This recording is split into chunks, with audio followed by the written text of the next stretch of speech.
trouver la vérité dans ce monde qui veut tout oublier. Le seul récit qu'il a annoncé depuis bien des années. Mais il est encore temps de croire que seule la Bible offre l'espoir. Levons-nous ensemble pour voir sa puissance. Il nous suffit seulement de croire que tout ce qu'elle dit est vrai pour que notre humanité soit sauvée.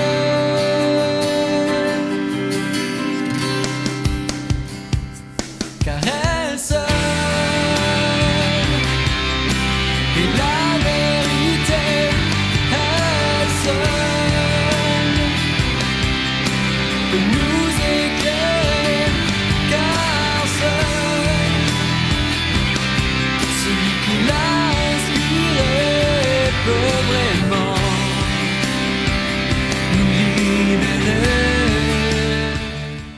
Amen.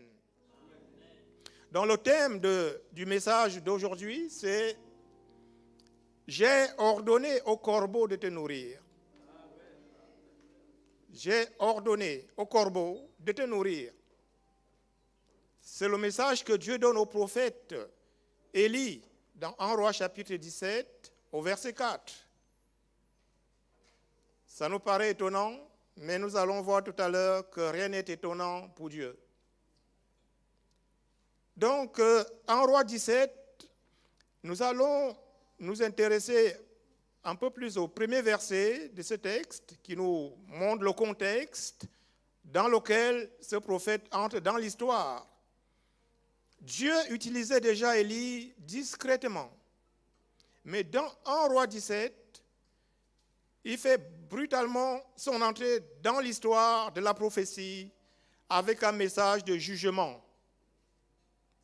Et vous savez que ça ne convient pas toujours lorsqu'on a un message qui nous pousse à nous remettre en question. C'est pour cette raison d'ailleurs que le roi Akab dit que cet homme, il jette le trouble. Il ne dit pas des choses que le roi aimerait entendre. Alors nous allons lire dans le premier verset, et dans ce verset, nous allons nous rendre compte que Dieu introduit Élie, mais ne parle pas beaucoup de lui, sommairement, comme si Dieu veut plus attirer l'attention sur lui-même et non pas sur le prophète. Alors, donc, je vais aller sur 1 Roi, au chapitre 17, et le texte est certainement affiché là.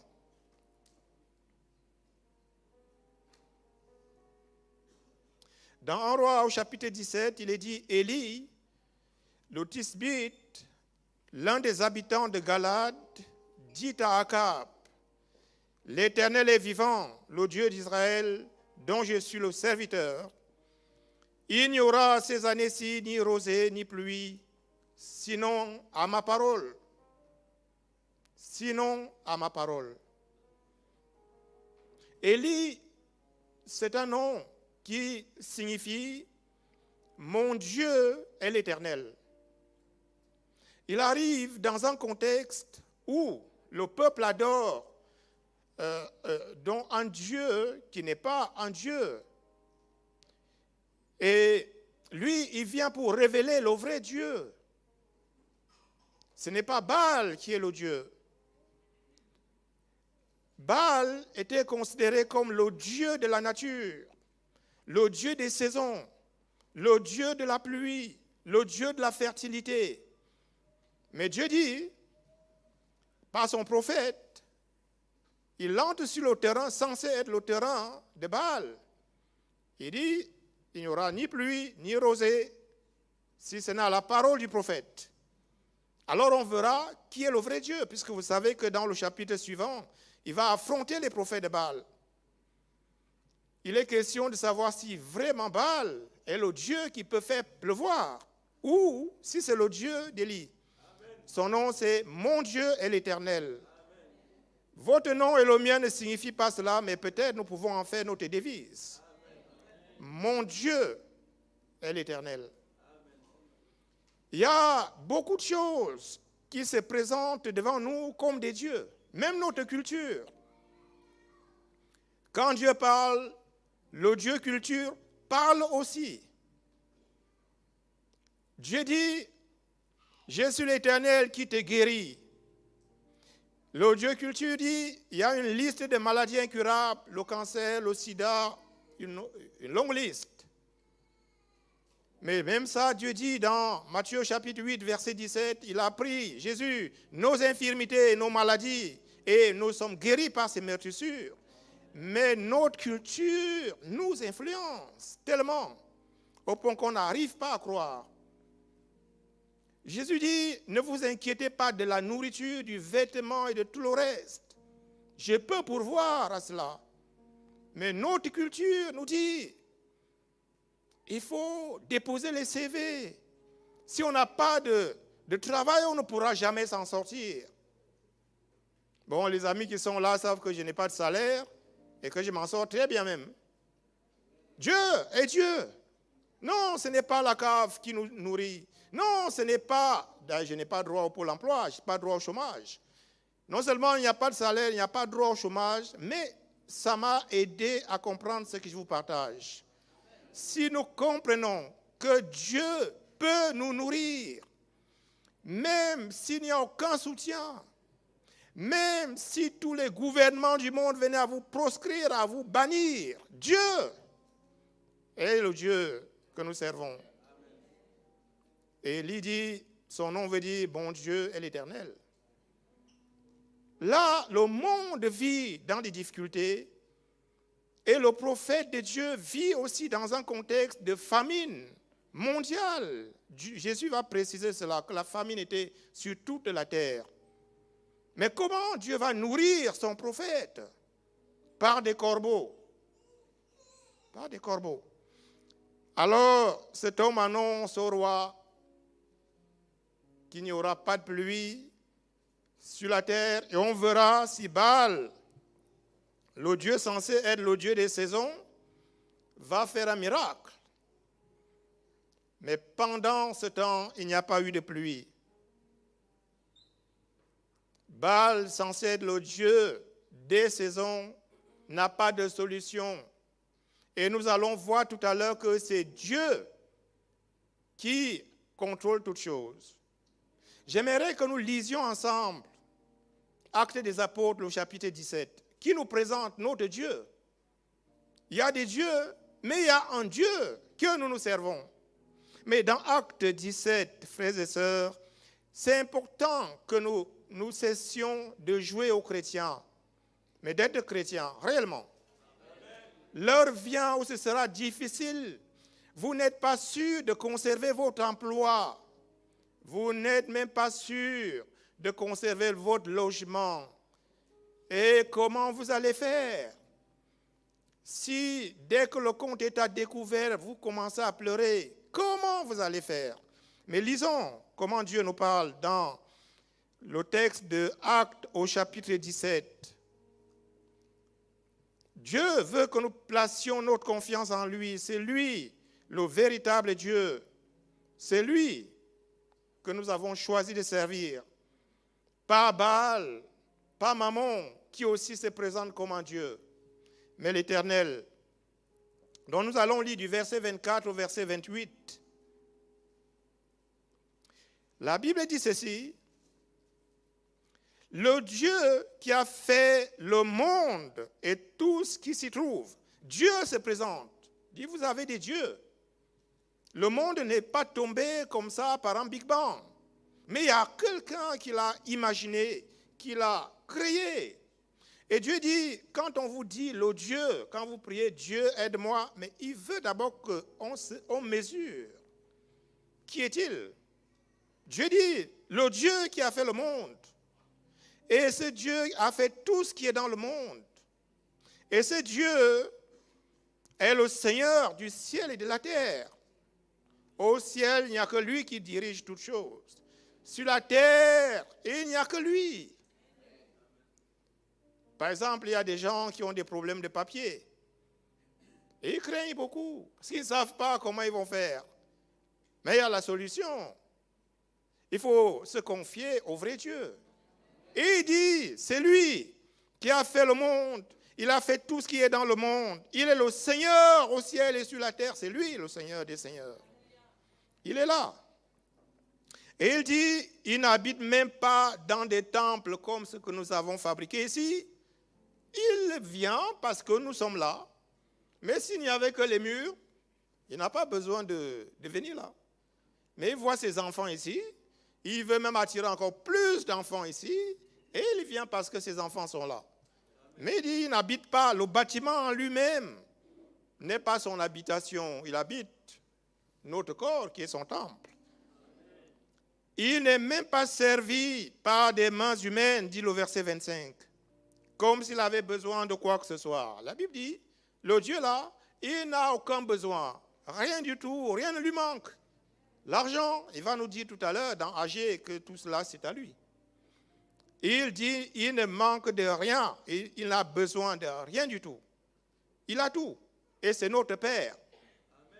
Et la Bible dit, au verset 26, Dieu, que nous disons là qu'il est notre Dieu, il a fait que tous les hommes sortis d'un seul sang habitent sur toute la face de la terre. Les uns sont en Afrique, les uns sont en Angola, chez le pasteur Antonio, les autres sont au Brésil, les autres sont ici à Troyes. Mais Dieu est le même qui a éparpillé les gens comme ça sur la terre. Il dit c'est lui. Et il va préciser même qu'il a déterminé la durée des temps et les bornes de leur demeure. À un moment, il met dans le cœur des humains de faire des frontières, mais il pense que c'est eux qui sont en train d'avoir une idée géniale. Non, Dieu dit c'est lui-même qui est derrière. Il a délimité les frontières et quand ce n'était pas possible, il met l'océan ou la mer pour diviser. Il contrôle tout. Il dit c'est lui qui a créé le monde. Il a éparpillé les humains sur la face de la terre. Il fait qu'il y ait l'immigration, comme vous le vouliez ou pas. Il dit qu'il protège l'étranger. Il fait cela. Il met des frontières comme il veut. Il multiplie des races. Les uns sont noirs, les autres sont blancs. Il est content de faire son travail. Dieu dit c'est lui qui est au contrôle de tout cela. Il dit il a déterminé même les bornes des frontières, la durée des temps. Même le temps de notre séjour sur terre, il détermine cela. S'il veut que vous viviez 100 ans, vous serez centenaire, même vous tentez de vous suicider, vous allez échouer. Vous serez centenaire. Il dit que c'est lui qui a déterminé la durée des temps. On ne peut rien y faire. Et donc c'est un Dieu suprême. Il dit, dans le verset 27, qu'il a voulu que les hommes le cherchent et s'efforcent de le trouver en tâtonnant, bien qu'il ne soit pas loin de chacun d'entre nous. Et il va préciser quelque chose. Il dit au verset 28 que c'est en lui que nous avons la vie, le mouvement et l'être. C'est Dieu qui nous donne la vie. Même notre président, le président Emmanuel Macron, c'est Dieu qui lui donne la vie. Et si Dieu veut que le président Emmanuel Macron vienne ici à l'église, il viendra. Il viendra. Ça nous impressionne, mais nous allons voir que non, rien n'est étonnant pour Dieu. Il a ordonné à des rois païens de construire un temple pour lui. Et ils ont fait cela. Du temps d'Esdras, le roi a dit, il s'appelait le roi des rois, mais il a dit de construire, de fournir à Esdras tout ce qu'il voulait pour Dieu, le Dieu des cieux. Il se disait, sur la terre, il est roi des rois, mais il y a un Dieu au ciel qui est beaucoup plus fort. Et le roi s'est soumis à ce Dieu du ciel et il a fourni à Esdras tout ce qu'il voulait. Il dit, c'est lui qui donne la vie, qui donne le mouvement pour faire un seul pas. Ceux qui ont eu le Covid, ils avaient eu l'avant-goût des difficultés lorsqu'on perd la mobilité. Quand les gens avaient perdu 25-35% de leur capacité respiratoire, faire un pas, ça devenait un challenge pour eux. C'est Dieu qui nous permet de bouger. La science médicale ne peut rien faire si Dieu ne nous donne pas la capacité de bouger. Ils vont tout tenter, ils vont même arriver à l'acharnement thérapeutique, mais ça ne marchera pas. Dieu dit, le mouvement, c'est moi. C'est moi qui donne la possibilité à l'être humain de bouger un seul de ses membres. C'est moi qui donne la vie. Et Dieu dit, même pour exister, pour dire, moi, je suis, notre individualité consciente, c'est Dieu qui est encore derrière. Donc, il veut que ce soit clair pour nous, que les choses qui nous paraissent compliquées ne sont pas compliquées pour lui. Il maîtrise tout. Sur la terre, sous la terre, dans les cieux, dans les airs, il maîtrise tout. Et Dieu veut que nous pensions à cela un instant. Et Dieu, dans d'autres textes, il se révèle encore. Un jour, il dit à Abraham, qui avait près de 100 ans, dans Genèse au chapitre 18, il lui dit qu'il aura un fils. Et Sarah, sa femme qui avait près de 100 ans, il lui dit qu'elle va aussi avoir un enfant. Donc, si la science nous aidait, on allait commencer à se dire, bientôt 100 ans. Donc, ça veut dire qu'elle est ménopausée depuis un demi-siècle peut-être. Et c'est maintenant qu'elle va tomber enceinte. Frères et sœurs, Dieu est Dieu. Peut-être vous dites, je suis déjà assez vieux pour entrer dans le ministère. Vous n'êtes pas assez vieux. Dans Exode chapitre 7, verset 7, Dieu recrute 2 vaillants hommes. Moïse, 80 ans. Aaron, 83 ans. Alors, c'est le début de leur ministère. Il n'y a pas beaucoup ici, peut-être personne qui a 83 ans, à mon avis. Et c'est les 2 vaillants hommes qui vont aller affronter Pharaon. Ils vont affronter la mer avec l'onction de Dieu. Ils vont affronter le désert. Pas d'arthrose avec eux. Dieu a tout réglé. Pas d'arthrose, pas de douleur, pas de maladie de la vieillesse. Rien du tout. Frères et sœurs, Dieu est Dieu. Et dit à Abraham, à ce moment-là, tu auras un fils. Sarah a ri, parce que dit vraiment, les femmes parfois rient dans des histoires comme ça, que c'est vraiment une histoire compliquée. Bon, Abraham n'a pas ri. Peut-être il était étonné dans son cœur, mais les femmes sont plus émotives. Tu viens dire à une femme ici là, qui a 70 ans, tu auras un fils, elle va aussi rire. Elle va rire, parce que ça paraît quand même, c'est l'âge d'être arrière-grand-mère, et toi tu viens me dire. Mais dans Genèse chapitre 18 en question, si vous lisez le verset 14, il fait une déclaration dans ce verset 14. Y a-t-il rien qui soit étonnant pour Dieu? C'est la question que Dieu pose à Sarah. Toi, tu ris. Je parle, je suis celui qui a créé le cycle menstruel, je suis celui qui donne des enfants. Il dit même dans Ecclésiaste 11, comme l'homme ne sait pas comment Dieu fabrique l'enfant dans le ventre de la femme enceinte, il ne comprend rien de ce que Dieu fait. Tu ris, mais Dieu te dit, tu auras un enfant. Il peut te dire, là, tu seras nommé ministre. Ne commence pas à dire, je n'ai pas de diplôme. Mais si Dieu le veut, oui. Oui, tu le seras. Mais nous regardons avec nos limites. Oh, moi, je ne vois pas ça comme ça. Il faut que le Dieu moi saute, qu'on laisse le vrai Dieu parler, qu'il nous informe des choses. Alors, vous savez comment Abraham a raisonné quand Dieu dit qu'il aura un enfant? Dans Romains chapitre 4, nous dit, du verset 17 à 21, vous allez voir qu'est-ce qui a motivé Abraham. Quand il entend Dieu dire que tu auras un enfant à 100 ans. Alors, on va lire un peu Romains chapitre 4, verset 17 à 21. Vous allez voir qu'Abraham, le père de la foi, nous inspire. Abraham, il est conscient de ses limites, mais il est conscient de la suprématie de Dieu sur toutes choses.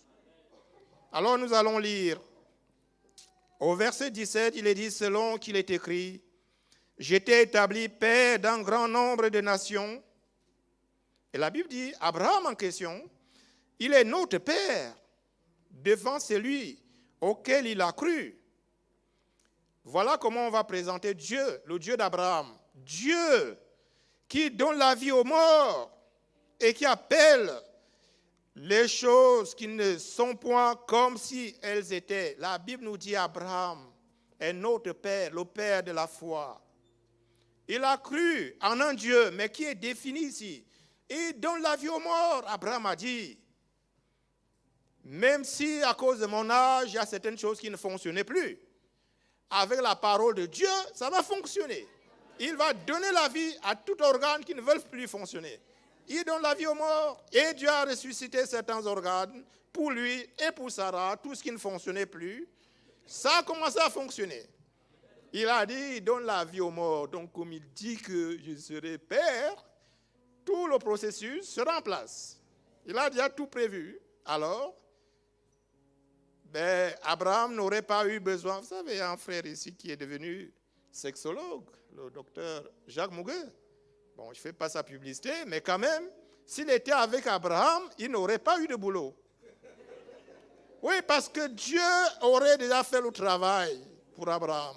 Et lui, il viendrait avec les techniques de la médecine, ça ne fonctionnerait plus. Tout serait déjà en ordre. Donc Abraham s'est dit, Dieu me parle. Ma femme peut rire, mais là, je sais ce Dieu-là. Il donne la vie aux morts. Il peut ressusciter tout ce qui ne fonctionne plus. Ah, je vais lui faire confiance. J'aime beaucoup la foi d'Abraham, même quand Dieu lui demande de consacrer son fils. Il ne se pose pas de questions. Il dit qu'il va le ressusciter par une forme de résurrection. Très zélé Abraham, pour Dieu. Et donc, Abraham, il croit à ce Dieu qui donne la vie aux morts, qui appelle les choses qui n'existent pas comme si elles existaient. Même un rang qui n'est plus opérationnel, Dieu n'a même pas besoin de le modifier, il a besoin d'appeler à l'existence un rang pour toi, un organe neuf pour toi. Les médecins vont essayer de soigner les organes qui ne fonctionnent plus. Dieu n'a pas besoin de ça. Il est le créateur. Il recrée toutes choses. Quand Dieu décide de guérir, il ne serait pas là à bricoler un organe. Il crée un autre. Il appelle à son existence. Qu'il vienne. Qu'un nouveau rein vienne. Qu'un nouveau cerveau vienne. Que les reins viennent. Et c'est là en place. Dieu, Abraham dit, il appelle à l'existence. Même si dans mon corps, il n'y a pas tout ce qui permettrait de pouvoir devenir père, mais Dieu va l'appeler à l'existence. Alors il est tranquille. La balle est dans le camp de Dieu.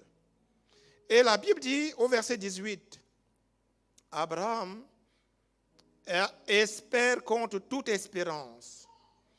Il croit en sorte qu'il devint père d'un grand nombre de nations. Mais le verset 19 nous dit quelque chose sur Abraham et sa foi. La Bible dit, sans faiblir dans la foi, il ne considéra point que son corps était déjà usé. Oui, là, les pièges pour notre foi, c'est ce que nous voyons. Qu'est-ce que nos sens nous disent? Ah, Dieu me dit, je serai là, j'ai le mal de le dos est bloqué. Comment je vais faire? Abraham, il ne dit pas, non, j'ai quelques bobos de la vieillesse. Abraham ne considère pas que son corps est usé. Dieu lui-même reconnaît que le corps, tel qu'il était au moment où la parole tombe, est vraiment usé. Mais Dieu est celui qui peut enlever l'usure et remettre tout en marche. Il n'a pas considéré cela. Il n'a pas considéré non plus une autre difficulté. Il n'a pas considéré pour lui que son corps était usé, puisqu'il avait près de 100 ans. Et il n'a pas considéré que Sarah n'était plus en état d'avoir des enfants. Oui, la Bible, c'est beaucoup de pudeur. Il y a des termes qui ne vont pas être utilisés, mais les adultes ici comprennent. Mais elle n'était plus en état d'avoir des enfants. Il y a deux obstacles. Humainement parlant, s'il commence à raisonner, il va dire vraiment, ce n'est pas possible. Vous et moi, nous avons différents défis comme ça, où tu te dis, là, vraiment, ce n'est pas possible.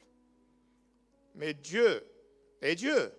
Et Abraham croit que Dieu, il peut faire quelque chose. Au verset 20, il est dit, il ne doute point par incrédulité au sujet de la promesse. C'est vraiment notre piège, vous et moi. Il y a des promesses que quand tu lis, tu te dis, vraiment, je veux bien y croire, mais quand même. Mais Abraham n'est pas de ce genre. La Bible dit, il ne doute pas. C'est l'incrédulité. La Bible dit, c'est l'incrédulité pour nous. Il ne doute pas par incrédulité au sujet de la promesse. Mais il a une conviction claire. La Bible dit, il est fortifié dans sa foi et donne gloire à Dieu parce qu'il avait la pleine, lisez bien, le verset 21, la pleine conviction que ce que Dieu promet, il peut l'accomplir. Pleine conviction, ce n'est pas un peu convaincu, partiellement convaincu, pleinement convaincu. Dieu, c'est lui qui a créé le monde, c'est lui qui donne la vie aux morts, c'est lui qui appelle à l'existence. Alors là, il avait la pleine conviction sur les promesses. Frères et sœurs, abordons les promesses de Dieu avec une pleine conviction. Même si à nos yeux ça paraît compliqué, disons-nous que Dieu est plus grand que nos yeux, plus grand que notre culture, plus grand que nos diplômes. Il est plus grand.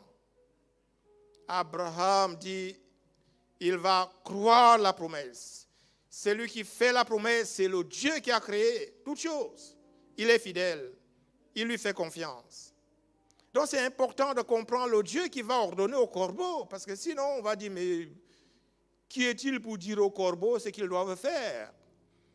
Donc c'est pour cela que je prends ce temps de vous dire, le Dieu en question, ce n'est pas juste un petit Dieu imaginaire, non.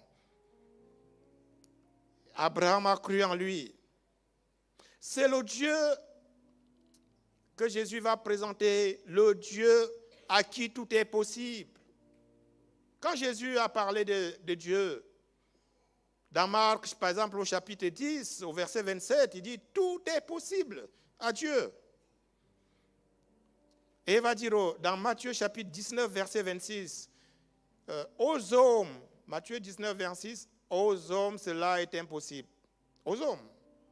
Comme il peut dire, peut-on guérir du VIH? Aux hommes, cela est impossible. On peut lire comment Jésus parle. Aux hommes, cela est impossible, mais à Dieu, tout est possible.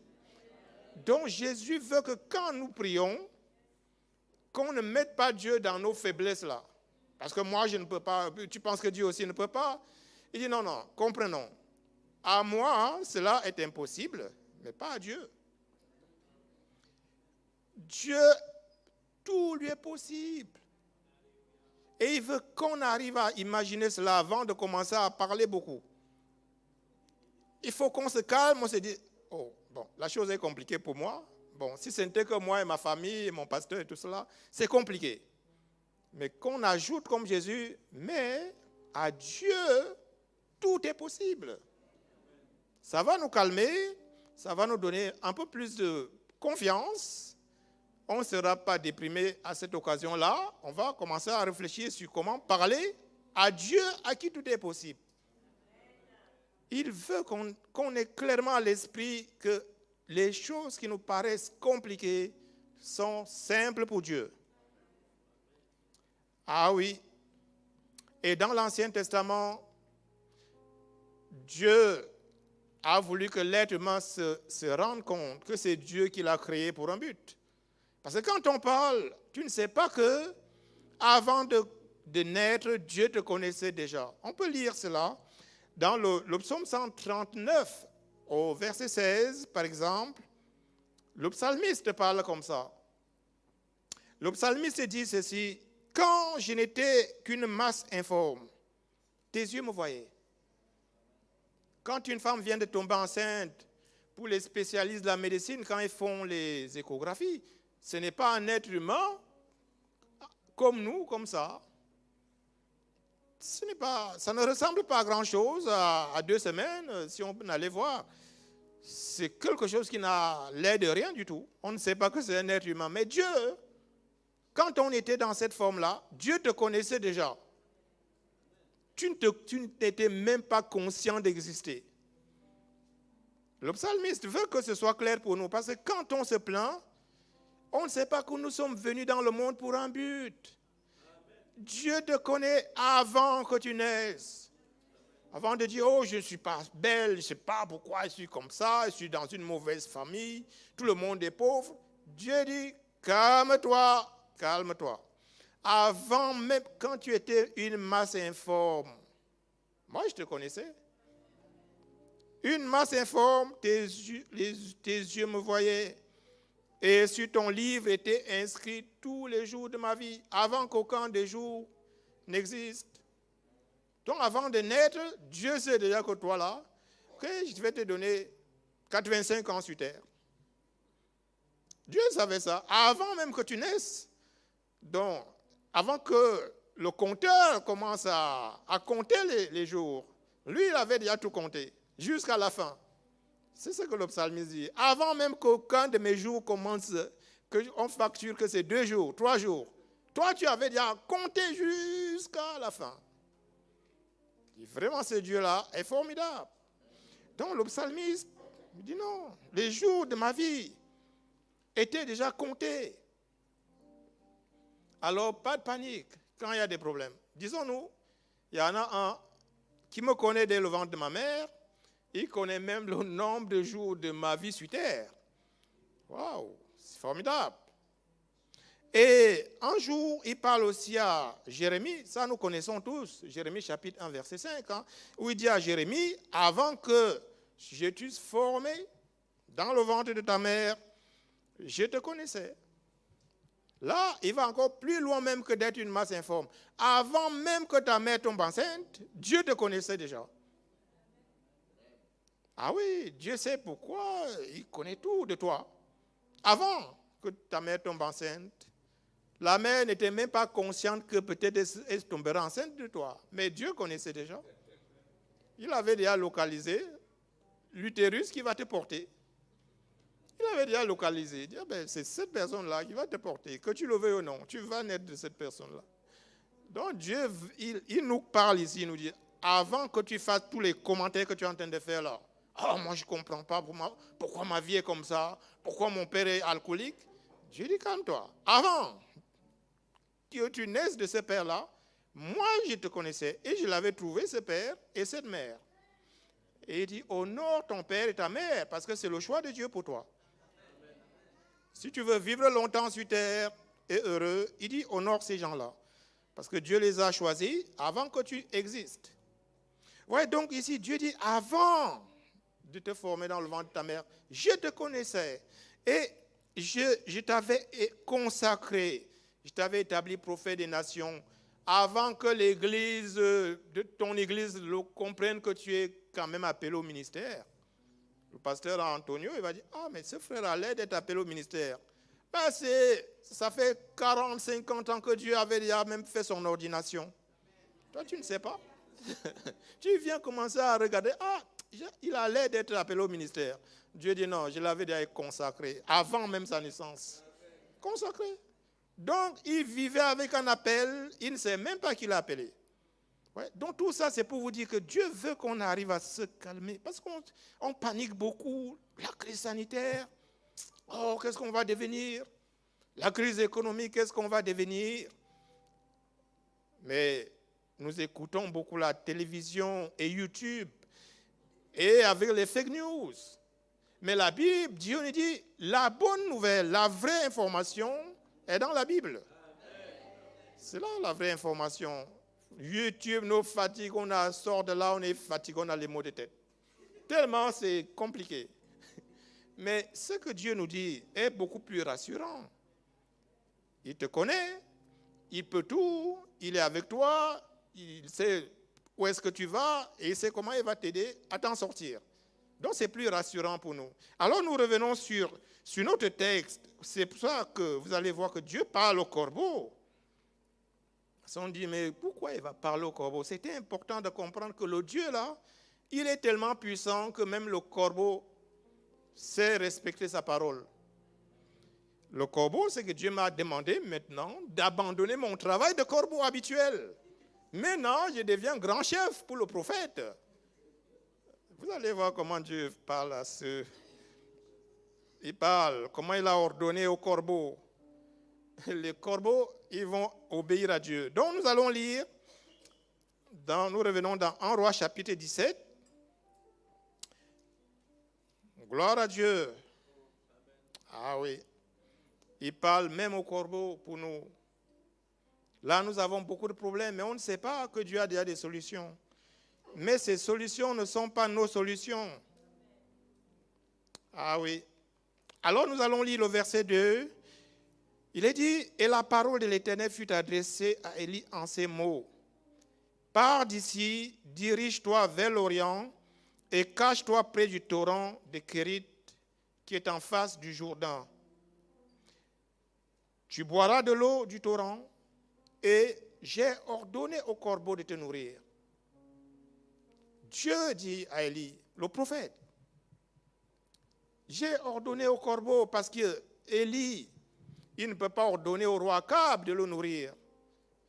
Pour l'instant, il va le cacher d'abord. Dieu peut faire que ceux qui vous cherchent du mal, ils ne vous voient pas du tout. Même sur le domaine mystique, ils ne vous voient pas du tout. Vous êtes invisible. Même sur ceux qui viennent pour vous attaquer, même dans votre maison, ils vont arriver, ils vont voir même que la maison n'existe pas. Ils ne comprennent pas. Ils pensaient qu'il y avait la maison du pasteur là, mais il n'y a pas de maison dans cette zone. Ah oui, Dieu est Dieu. Il fait que le roi Akab, il va fouiller partout. Mais il ne peut pas imaginer un prophète qui vit des jours et des semaines auprès d'un torrent. Il ne pense pas à cette idée-là. Alors Dieu dit, c'est là qu'il faut aller, auprès du torrent. Maintenant, comme auprès du torrent, il n'y a pas de boutique, il n'y a pas de boucherie, il n'y a pas de poissonnerie, il n'y a rien de tout ça. Il n'y a pas les croissants, il n'y a rien du tout. Bon, Dieu va faire lui-même le grand chef au ciel. Et pour ne pas envoyer des anges qui peuvent impressionner Élie, il va envoyer un oiseau qu'il connaît, c'est le corbeau. Le corbeau, lui, il va se charger de te nourrir. Vous voyez, donc Dieu, il dit, voilà Élie, la solution que j'ai trouvée pour toi. Vu que tu es auprès d'un torrent, ce sont des corbeaux qui vont faire le travail. Et la Bible dit au verset 5, il partit et fit selon la parole de l'Éternel, et il alla s'établir près du torrent de Kérit, qui est en face du Jourdain. Les corbeaux lui apportaient du pain et de la viande le matin. Wow, c'est pas le petit déjeuner à la française. Du pain et de la viande. Les corbeaux sont fidèles, ils obéissent à Dieu. Ils ne sont pas retardataires. Vous savez, pour nous qui venons d'Afrique, parfois le retard est un problème. Si on demandait à un Africain de lui servir la viande le matin, peut-être il arriverait à 11h ou à midi. Mais les corbeaux, tout le matin, monsieur le prophète, il y a des pains pour toi et de la viande, tous les jours. Les corbeaux lui apportaient du pain et de la viande le matin, et du pain et de la viande le soir, et il buvait de l'eau du torrent. Vous savez, quand Dieu fait ces choses, il met tous les éléments nutritifs dans cette même viande et dans ces mêmes pains. Vous savez, nous devons multiplier des aliments pour équilibrer tout dans le corps, mais Dieu n'a pas besoin de ça. Même la manne, tous les jours, a tout ce qu'il faut. Dieu est Dieu, frères et sœurs. Et les corbeaux ne vont pas raisonner. Ils ne vont pas dire, écoute, ce n'est pas notre travail ça. Nous sommes des corbeaux. Ouais? Mais si c'est un être humain, il va commencer à raisonner. Ah, mais quand même, ce n'est pas mon travail habituel. Culturellement, ce n'est pas les choses que j'aime faire. Mais le corbeau s'exécute. Il fait ce que Dieu veut. Et le prophète est nourri. Et vous savez que les corbeaux, parce que là, c'est beaucoup plus compliqué, parce que le corbeau, d'après Lévitique 11, il était considéré, dans Lévitique 11, verset 15, il était considéré comme impur. Et c'est là que le texte prend une dimension en hébreu beaucoup plus profonde. Parce que le corbeau ici, c'est un animal impur, c'est un oiseau impur. Ça nous plonge dans le texte que vous connaissez dans Acte 10. Parce que Dieu montre un jour à Pierre, il voit des oiseaux impurs qui descendent. Dans Acte 10, verset 15, il voit des oiseaux, des choses impures qui descendent. Dieu lui dit, tue et mange. Il dit non, je n'ai jamais rien mangé de souillé. C'est ça l'être humain, on raisonne. Non, ce n'est pas à moi de manger ce genre de choses. Dieu insiste en disant, tue et mange. Ce que Dieu déclare comme pur, ne le regarde pas comme souillé. Pourquoi je dis que c'est plus profond? Parce que le verset 28 de Acte 10 nous dit, Pierre va parler, il dit, vous savez qu'il est défendu à un juif de se lier avec un étranger ou d'entrer chez lui, mais Dieu m'a appris à ne regarder aucun homme comme souillé et impur. Donc ça veut dire dans ce texte que Dieu, quand il décide de vous aider, il ne va pas envoyer des corbeaux, il peut envoyer des gens qui, humainement parlant, et selon notre culture chrétienne, ne sont pas censés vous aider. Par exemple, une autorité qui ne craint pas Dieu peut décider de vous donner un espace pour 1 euro symbolique. Ah oui, Dieu peut le faire. Et nous allons le voir tout à l'heure. Dieu est capable parce que dans le Proverbe chapitre 21, au verset 1, Dieu dit ceci, « Le cœur du roi est un courant d'eau dans la main de Dieu. Il incline là où il veut. » Mais la personne qui domine dans notre pays, dans le monde, ne domine pas tout le monde. Il y a un qui est suprême par rapport à l'autorité. Il dit qu'il est capable. Donc c'est pour dire que Dieu montre l'image des corbeaux, des animaux impurs, et il montre à Pierre les mêmes animaux impurs en disant derrière ça, cette image, il y a des êtres humains que vous pensez ne pas être qualifiés pour être impliqués dans votre ministère, mais que Dieu peut ordonner à ces êtres humains de faire quelque chose pour vous. Et ils vont le faire. Le cœur du roi, dans le proverbe, oui, le cœur du roi est un courant d'eau dans la main de l'Éternel. Donc l'Éternel influence, dirige les décisions du décideur. Et quand il approuve les voies de quelqu'un, il va faire que l'autorité ne sait pas pourquoi. Elle est tellement contente de vous faire cette faveur-là. Dieu influence son cœur. Il n'a pas autre choix que de faire ce que Dieu lui demande de faire. Dieu peut commander même à un être humain de vous donner même de l'argent. Quelqu'un peut venir ici à l'église et dire, je suis dans votre quartier, je suis multimillionnaire, mais Dieu m'a mis à cœur de vous donner 500 000 euros. Je ne sais pas pourquoi, mais je suis tellement convaincu de votre existence dans mon quartier. Ah, mais ça vous paraît étonnant, mais rappelez-vous qu'on a lu dans Genèse 18, verset 14, y a-t-il quelque chose qui soit étonnant pour Dieu? L'or et l'argent lui appartiennent. Il a le cœur du roi dans sa main. Le cœur des plus gros sponsors du monde, il les a dans sa main. S'il le veut, il commande à Bill Gates de venir ici et financer des choses. Et il va le faire.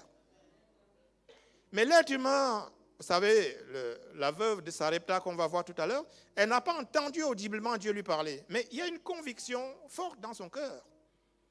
Dieu est le maître des circonstances. Il peut faire que cette personne vienne dans une ville touristique, faire du shopping, et en se promenant, arrive devant un bâtiment, centre chrétien. Waouh, ça c'est bien, le logo est beau. Il faut faire quelque chose pour ce bâtiment. Et la personne ne sait pas que Dieu est en train d'influencer son cœur. Il ne sait pas pourquoi il fait ça, mais il ne sait pas que Dieu, il est en train d'influencer. C'est pour ça que Dieu dit à Élie, j'ai ordonné au corbeau. J'ai ordonné à cet homme de financer ton projet. Il va le faire. Il ne sait pas pourquoi. Mais il se rend compte qu'il est vraiment convaincu de s'impliquer dans ton projet.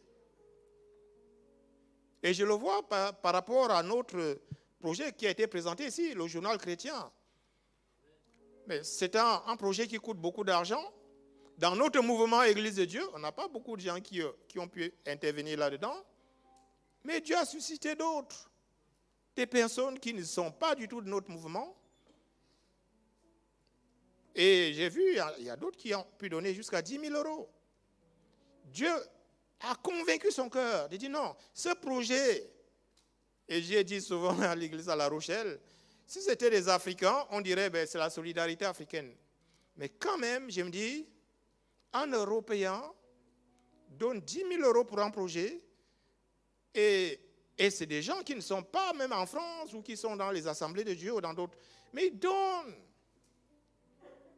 Pas plus tard que le mois de septembre, on avait le nouveau site qui va sortir, demandez 10 000 euros. La personne a donné. Dit, je règle ça pour vous. Dieu, frères et sœurs, on n'est pas dans la fiction. C'est pour ça que je vous parle. Non, j'ai vu que de cette façon-là, je n'ai pas droit au chômage, pas droit au salaire, mais j'ai vu comme ça, donc je peux témoigner que oui, Dieu. Parce que je me dis, mais un Européen, il ne se dit pas, cet Africain, est-ce qu'il n'est pas en train de me rouler? Est-ce que ceci? Non, Dieu est face à te convaincre qu'il est crédible, il faut faire. Et ce n'est pas une seule fois que c'est arrivé, parce que si c'était une seule fois, je pourrais dire c'est un coup de chance. Non, ce n'est pas une fois. Et plusieurs autres choses que Dieu fait comme ça. Donc Dieu, il dit le cœur du roi. Quand Dieu commence à parler dans ce cœur-là, on oublie les barrières culturelles, on oublie la race, on oublie tout ça. Les préjugés, tout ça, ça tombe. Dieu est tellement puissant qu'il convainc la personne. Et la personne pose cet acte-là. Simplement. D'où le message de la sœur, il faut simplement être fidèle à Dieu. Quand il approuve les voies d'un homme, il dispose favorablement à son égard, même ses ennemis. Même celui qui ne veut pas entendre parler de Jésus, il va agir parce que Dieu met dans son cœur que toi, tu dois agir. Tu as de l'argent, tu peux soutenir ça. Il va agir. Donc, ce sont de calculer, de nous lamenter, de nous inquiéter. Dieu dit, ce n'est pas cela.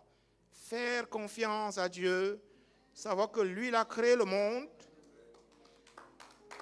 Seigneur du ciel et de la terre. Il peut tout faire, frères et sœurs. Et Jésus nous a encouragés beaucoup dans ce sens, à simplement chercher le royaume de Dieu en priorité, et le reste viendra. Parce que Dieu dit, l'or et l'argent lui appartiennent. Ce n'est pas un problème pour Dieu. Pour nous, l'argent, c'est un problème. Quand vous avez une facture de 2 000 euros à régler, c'est un vrai problème. Mais parfois, Dieu doit se dire, mais pourquoi ils ne peuvent pas comprendre que 2 000 euros, pour moi, là, c'est vraiment rien du tout. Mais pourquoi ils ont peur? Pourquoi ils s'inquiètent? Là, il y a la clôture, 30 000 euros. Oh, on est tous un peu inquiets, préoccupés. Mais pour Dieu, ce n'est pas vraiment un chiffre impressionnant. Dans le même monde où nous vivons, il y en a qui sont milliardaires, multimilliardaires. Et les chrétiens n'ont pas 30 000 euros pour la clôture du bâtiment. Oui, il y a un problème. Et il faut qu'on se dise, mais qu'est-ce qui ne va pas? Et qu'on fasse simplement confiance à Dieu. Il dit, j'ai ordonné au corbeau de te nourrir. J'ai ordonné à tel de faire quelque chose pour toi. Il le fait, qu'il le veuille ou non. Frères et sœurs, Dieu est vrai. Mais il veut que nous soyons aussi vrais. Oui, mais parce que si nous sommes un pied dedans, un pied dehors, on chante à l'église et puis après, on surfe sur d'autres choses sur Internet. Après, Dieu n'est pas concerné par nos histoires. Il attend que nous soyons vrais et lui sera aussi vrai avec nous. Tout lui est possible. Et donc, il arrive à un moment donné qu'Élie, maintenant, les corbeaux arrivent à la fin de leur contrat avec Dieu. Au verset 7, il est dit que, mais au bout d'un certain temps, le torrent fut à sec, car il n'était point tombé de pluie dans le pays. Et le Dieu qui contraignait les corbeaux de venir nourrir le prophète, il comprend que les corbeaux prennent aussi leurs vacances. Maintenant, il faut faire autre chose. Et Dieu va ordonner au verset 9 à une veuve de nourrir le prophète. Ça encore, c'est étonnant parce que les veuves étaient comme nous avons les SDF ici. C'est comme si Dieu te disait, j'ai ordonné au SDF qui est devant l'église de pouvoir à vos besoins. Tu te dis, mais la veuve dépendait de l'aumône. Elle dépendait des quelques centimes qu'on donnait. C'était des gens pauvres, marginalisés. Et Dieu dit, ah, c'est cette veuve qui va te nourrir. Mais vous allez comprendre pourquoi Dieu choisit cette veuve particulièrement. Parce que ça peut nous intriguer. Pourquoi une veuve? Et nous allons lire dans le texte. Alors, donc Dieu dit au prophète, j'ai ordonné à une veuve de te nourrir. Et il accepte le contrat. Il ne dit pas, Seigneur, mais elle va trouver l'argent où? Elle va trouver la nourriture où? Il croit que si Dieu dit cela, il donne la providence. Il saura donner à la veuve, comme il donne au semeur, ce qu'il faut pour s'aimer. Il ne complique pas, il accepte. Il va accepter d'aller vers la veuve, mais cette veuve a la particularité de vivre à Sarepta. Or, Sarepta, c'est le territoire de Tyr et Sidon. Et dans ce territoire-là, c'est le père de Jézabel qui domine là-dedans.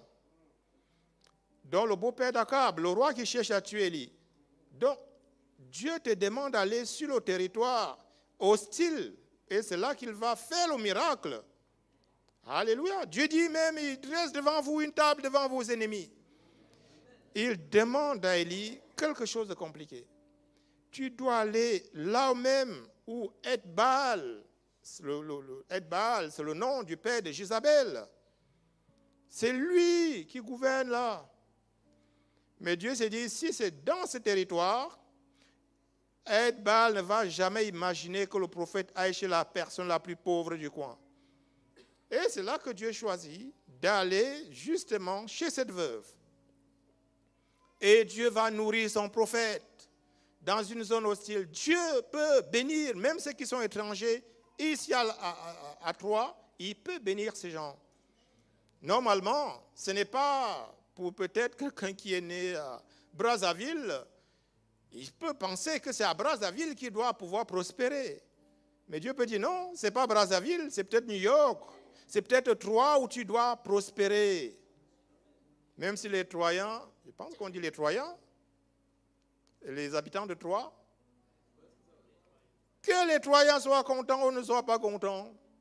Tu dis, mais lui là, c'est un black, pourquoi il vient faire les choses comme ça ici? Et ça va marcher. Dieu dit clairement dans Apocalypse chapitre 3, versets 7 et 8, quand il ouvre une porte, personne ne peut la fermer. Personne. Et Gamaliel, lorsqu'on persécutait les prophètes, les apôtres, il va dire dans Actes au chapitre 5, ne vous occupez plus de ces hommes. Parce que si l'entreprise qu'ils font vient de Dieu, ne prenez pas le risque de combattre contre Dieu. Vous ne pouvez pas stopper cela. Qu'on le veuille ou non, ça va marcher. Et Dieu permet aux prophètes d'aller sur un territoire hostile, là où il y a les parents de Jézabel, très méchante femme qui détestait ce prophète. Et c'est là même sur le territoire de Jézabel qu'il va être nourri tranquillement. Dieu bénit et multiplie la provision pour la dame.